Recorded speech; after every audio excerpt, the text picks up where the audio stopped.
Masyarakat Indonesia sudah mengenal beras menjadi salah satu makanan pokok yang selalu hadir dan disajikan di meja makan sebagai nasi, tak terkecuali bagi warga Karawang. Perjalananku kali ini akan membantu membuat salah satu jajanan tradisional khas Karawang yang terbuat dari butiran biji tumbuhan dengan nama ilmiah Oryza sativa ini, yaitu bubur salang aren.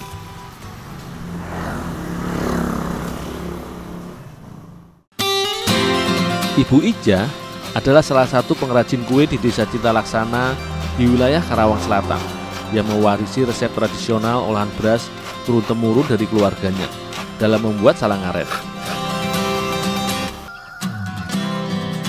Hampir seminggu sekali Ibu Ija mendapat pesanan untuk membuat resep tradisional yang hampir punah ini.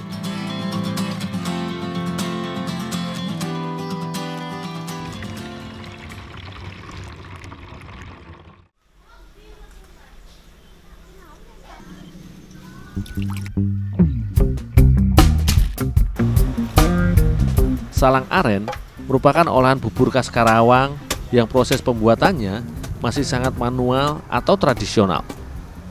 Beras yang telah aku cuci tadi harus direndam dan didiamkan semalaman untuk kemudian ditumbuk hingga halus guna dijadikan tepung basah sebagai bahan dasar olahan ini.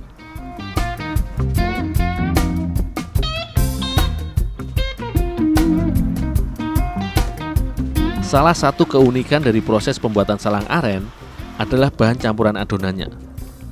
Meski sudah menggunakan tepung beras, namun salang aren juga menggunakan nasi di dalam adonannya. Nasi di sini berfungsi sebagai pengganti tepung tapioka, yaitu agar campuran adonan lebih terikat serta kenyal saat dimatangkan nantinya.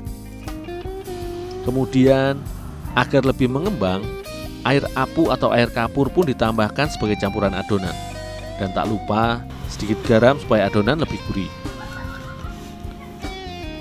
Proses pembuatan bubur salang aren sebenarnya tidak jauh beda dengan tahap pembuatan bubur sumsum.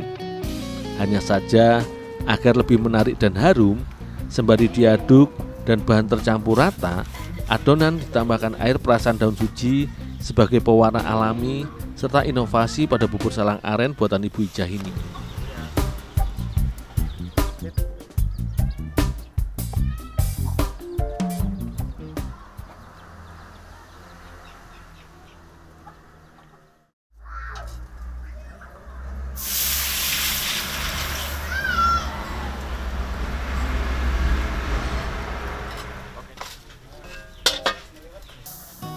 Dinamakan salang aren karena bubur berbahan dasar utama dari beras ini menggunakan gula aren sebagai bahan utama saus atau kuahnya.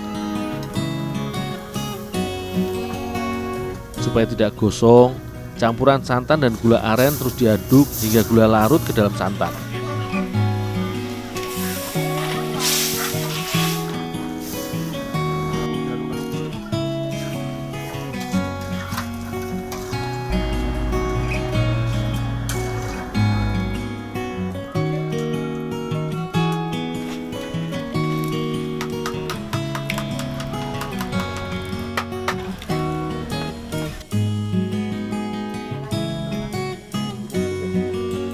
Setelah gula aren terlarut dan cair sempurna, barulah kemudian santan pun ditambahkan.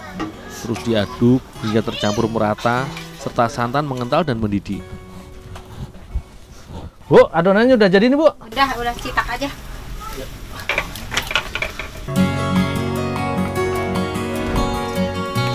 Selain itu, layaknya dalam proses pencetakan olahan cendol, adonan tepung beras dibentuk dengan alat cetakan tradisional yang sederhana dari kayu atau bambu yang biasa dikenal dengan sebutan sasak oleh masyarakat Sunda.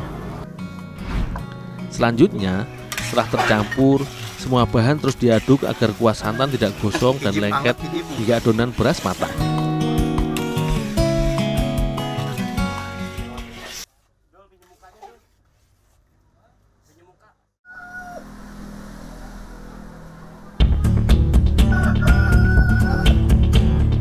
Bubur yang dikenal akan cita rasanya yang manis dan gurih ini biasa dihidangkan dan dinikmati ketika hangat dengan tambahan taburan bawang goreng. Aroma bawang goreng yang sangat khas seolah semakin menambah selera serta sensasi cita rasa yang berbeda dengan olahan bubur manis lainnya. Kandungan karbohidrat yang tinggi pada tepung beras sebagai bahan dasar utamanya berpadu dengan kuah santan dan gula aren menjadikan bubur ini cukup tinggi kalori.